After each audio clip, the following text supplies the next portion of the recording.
Welcome to the program, and this is Voices Beyond Disability Television, and my name is Anthony, and my guest today is the Trade Hotel General Manager. Is here with us today, and we have been focusing on the issue of disability, and this month is for the man that we can focus about with love on the matter of persons with disability. And welcome to the program. Mike Mwangi, the general manager in charge of Tribe Hotel. Tell us about something to do. Tell us a bit of your story. Yes, well, first, allow me to say thank you so much, Anthony. Yeah. This has been a long time coming, so I'm super excited to be here. Okay.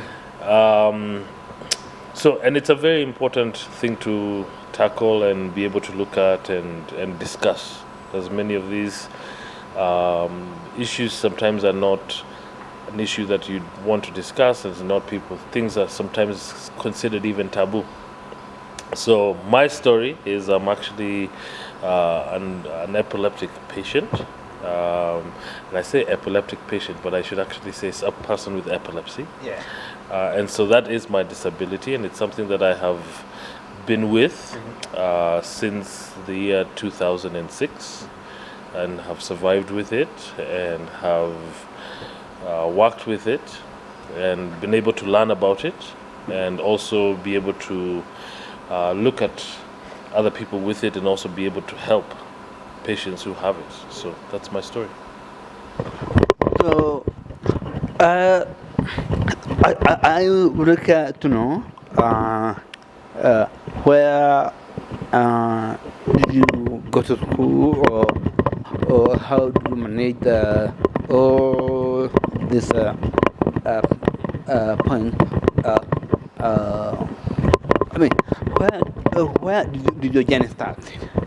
So my journey started, I'm actually born and bred in Kenya, born and raised here, and then I left the country and I was traveling in the US for quite some time.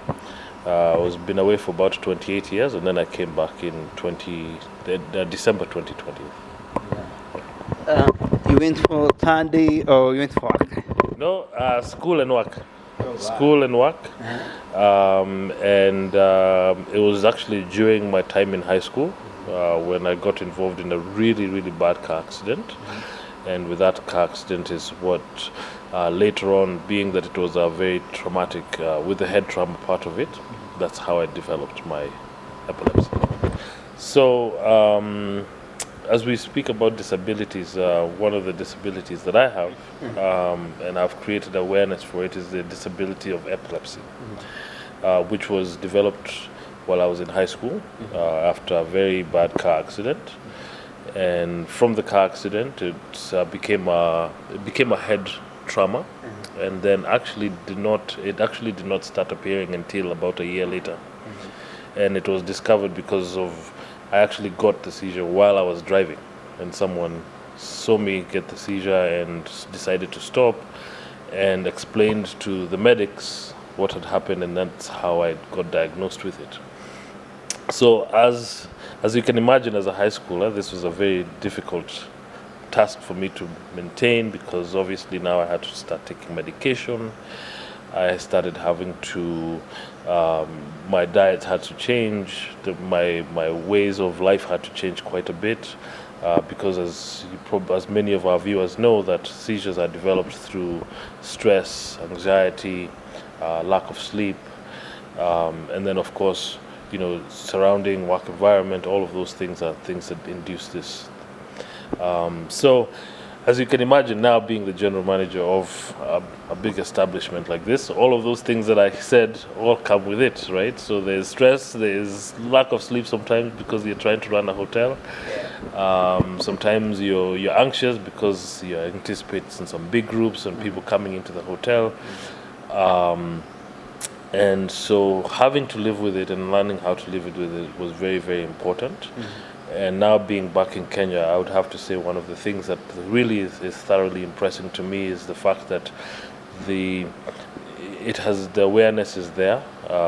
There's doctors that are there, from radiologists that are there. You have to make sure that you see dentists regularly because of some of the side effects that come with the medication that I take.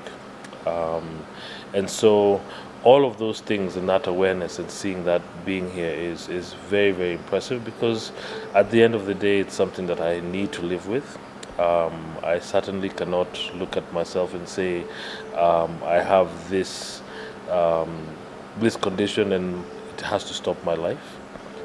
So it's very, very important. And also the surrounding, the people that are surrounding with you. I think once you create that awareness with people, people don't become afraid of it.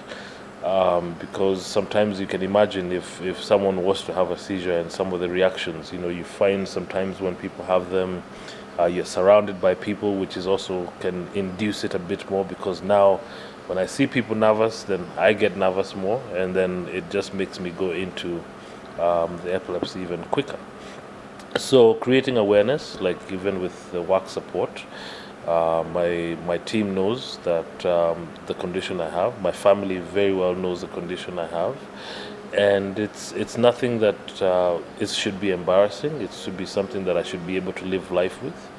And so, as a way of being able to, I guess, enhance and tell people and create that awareness, is that it's the more you talk about it, the more you create awareness with it, the more people get to know you about it. It does not become a matter of it being a sorry moment, but more of people actually curious about it.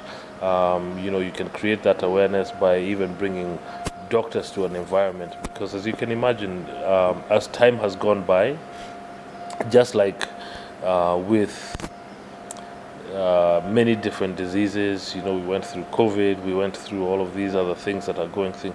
I think one of the most important things is to create that awareness and not make it a taboo moment, because there's people there who are living with many other different conditions and many other different disabilities.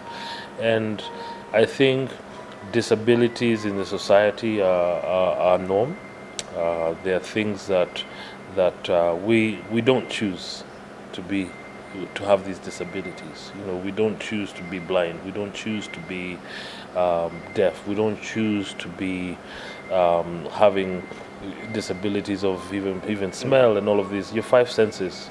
But how do we make people feel comfortable is very, very important, and things like what you're doing here is very, very important, because you find that one of the things that I see here is that, and I hear in Kenya, is that even travelers from outside are curious about how much awareness we know about some things, and it even sometimes deters travelers.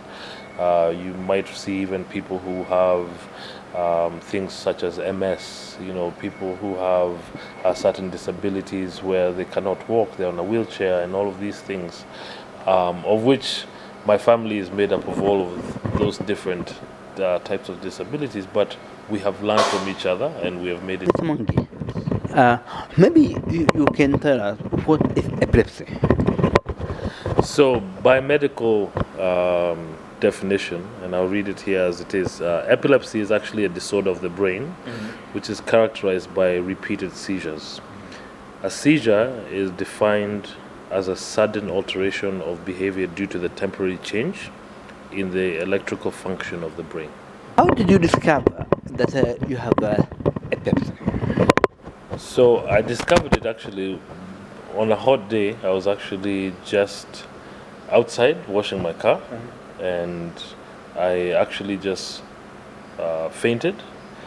And actually, I should say I got lightheaded. And once I got lightheaded, I found myself sitting down. But at the last moment, I remember I was actually washing my vehicle. And at that point in time, like I said, we didn't really define it as anything. I just thought it was a hot day where I just needed to hydrate. But it wasn't until my second car accident, which I got into, where I was actually driving, and someone noticed me vigorously shaking while I was driving, and the accident wasn't as bad as the first accident I got into, but at least from there they were able to start testing me, and went and got some EKGs done, some EEGs done, study of my brain, and also the study of the heart, and to see what had caused those things, and that is how I developed the seizures. So basically what it is that in many of the human system there's something in your system called dilantin, of which once you have epilepsy you don't form it naturally, and so I have to take medication as a supplement to be able to give my body what is called this dilantin for medical purposes. Mr. Mwangi, I'd like to know how did you accept that you have a how was your reaction after discovering that you have epilepsy? I think for me it was actually it was scary, and again getting it at such a young age, as in high school, so that you realize now it changes a lot of the things that you have to do. You're no longer feeling like a normal child because you're not going out there, you can't play with everyone, you have to be out, you have to rest at a certain time, you have to sleep at a certain time. So how I reacted to it was actually I hadn't accepted it. The doctor had told me I had to take some medication, and the medication I had to take it in the morning and in the evening. And the truth of the matter is, sometimes I failed to take that medication because, again, I was still feeling as though I didn't need that medication. But then, and what ended up happening is actually it became detrimental for me, because then I noticed that when I would fail to take the medication, then I would actually get another episode. So very fast, and the first questions the doctor would ask is, have you taken your medication? There's certain levels that they have to check, and they see that your levels are lower than they're supposed to. And then once that happens, and the scarier part about that is that if you don't do those things that the doctors are telling you, such as taking medications and getting enough rest and being able to communicate it, the more and more you get these episodes, it's actually very detrimental for your brain, and it can actually be even more effective. It can cause even more damage than the beginning. So, yeah. And did you accept it? It was hard to accept again. I think because of my maturity and my age at that time. It's not often where you hear some people being told at a teenage age that you have a condition. So there's the parental guidance that comes with it, which is quite important. There is the family being able to talk about it. That is also quite important. So the support that you get from family, the support that you get from your friends, is really crucial. But that support can only come if you're able to talk about it. And over time, such as this conversation that we're having right now, if this was in high school or years back, this is not an interview that I would be able to have, because to me it would be something embarrassing. So with time, it's become something that you can learn how to live with, and also, most importantly, being able to listen to your body. That is so thorough, because if your body is telling you you're tired, and maybe you've had a long day, maybe you have a stressful week, it's very, very important to listen to your body, because sometimes we want to be heroes. As you can imagine, like I said, being in a hotel setting, every day has its own challenges, but it's good challenges, because this is a passion of mine that I have. So I think also doing what I love also makes a big difference, because now I'm not always thinking about the condition. I'm not always thinking about the next time it's going to happen. I continue with life. I continue taking my medication regularly. I continue getting my doctor's checkups, and I continue talking about this condition to everyone that I go to. One of my things that I do as a first time thing is that every job that I've ever been into since I developed the condition is I make them aware of the condition. That way, it's not a surprise to them, and it's something that they're able to handle. And once it happens, there's things called auras that people get. So if, let's say, we were sitting here at the moment, I would be able to let you know if I was going to get one, whether that is taste, whether that is the way I feel, I might shake or something like that. But it's not something that happens often, but it's something that doesn't happen often because I have been able to be comfortable with it, I've been able to live with it, and I've been able to talk about it, and I've been also able to follow the regulations that are given by my doctors every time that I see them. Mr. Mwangi, we would like to hear from you. How was your experience from childhood? So the experience from getting it at a young age, in a high school age, was, I think it would be one to say, it would be two different experiences. When I got it, and I started getting the epilepsy, I was actually out of the country, and I was in the U.S. to be specific.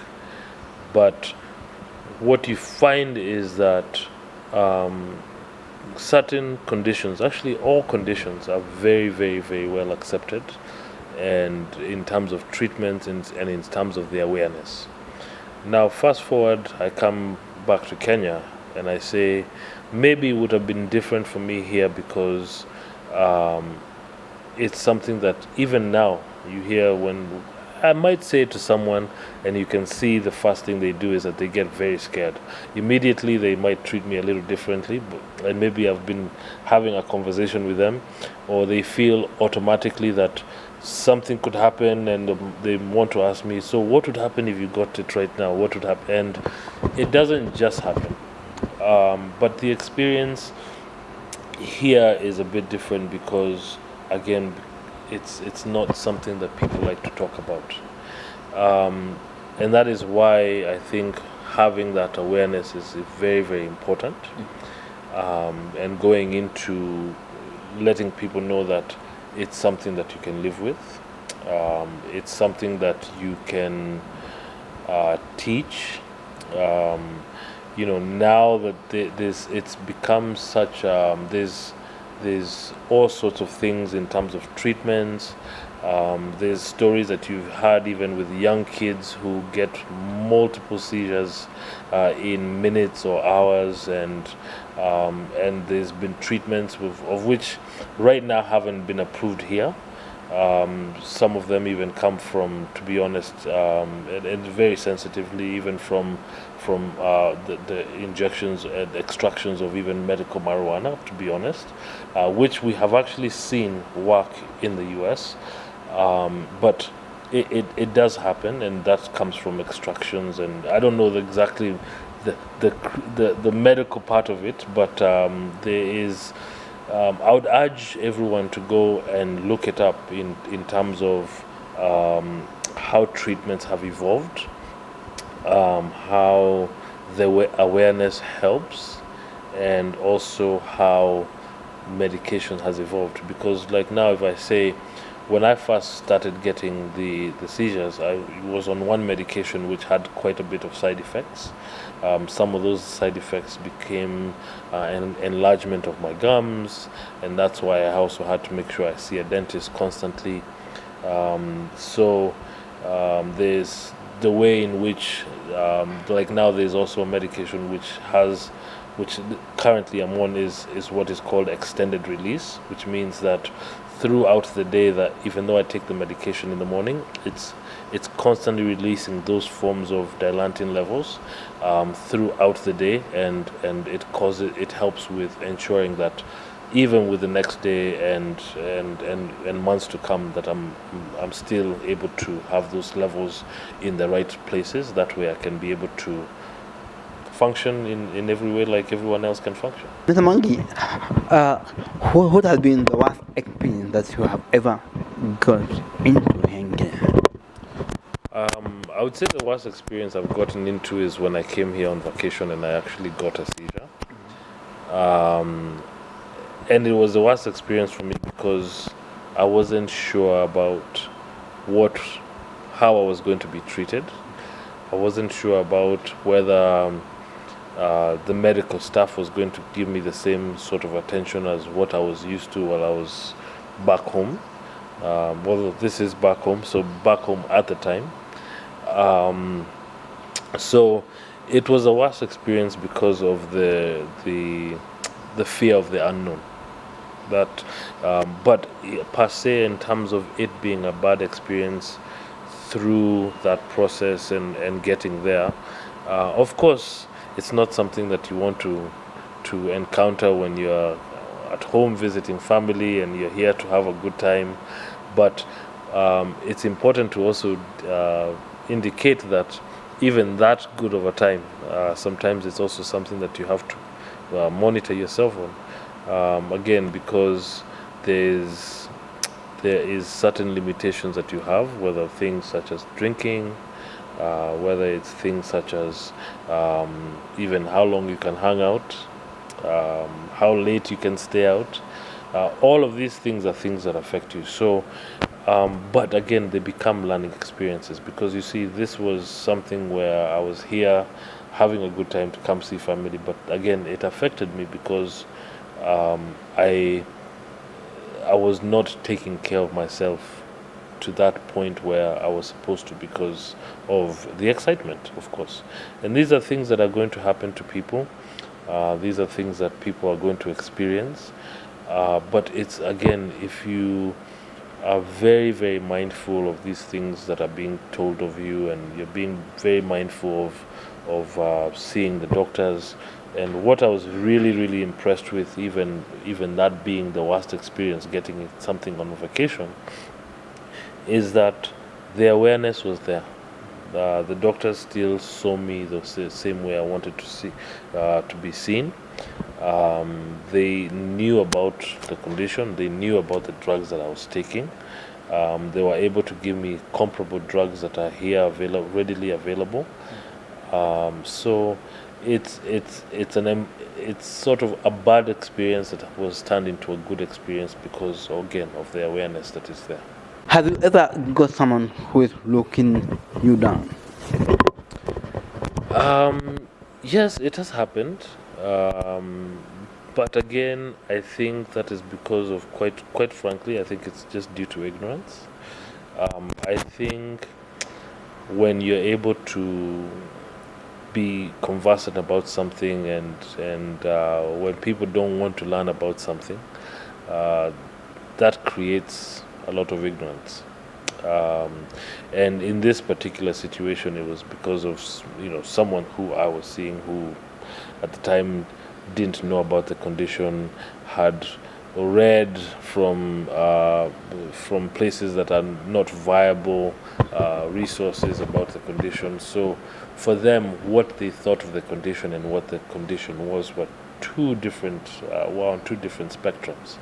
So I think the education part of it is very, very important. And sometimes what I've found and what I've done is that I've tried to educate people by actually telling them, hey, come, let's see my doctor together.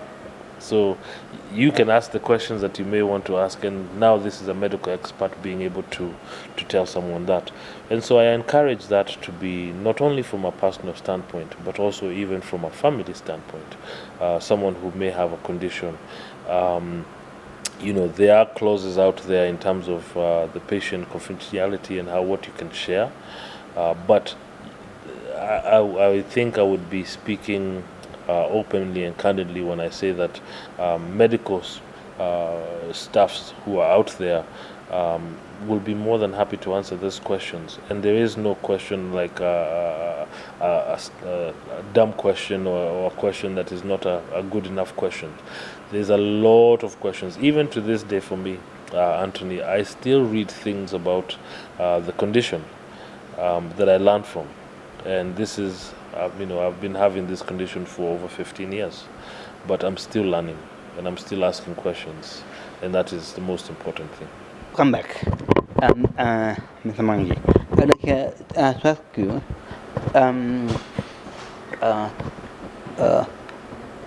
how is it friendly for persons with disability? So we've taken many different measures in terms of looking at the hotel. One is that we actually are recognized countrywide as a hotel that is able to take care of people with disabilities by the Disability Board, and that's a certification that we actually got. Right. So wheelchair accessibility. We have rooms that also accommodate the same, which are actually we actually look at them, and they are actually looked at from an international brand in terms of the way the certifications and how we do them. So because yearly we actually get looked at. Hold on. So yearly we actually have a hotel certification that comes every 6 months, which looks at some of those things.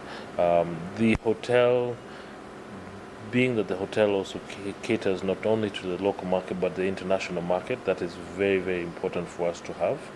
If you go to the restaurant, we have braille menus. We also have our staff is also constantly trained on how to deal with people with disabilities, and that comes with the different facets. And we usually have people who come in, certified trainers who come and actually train our team.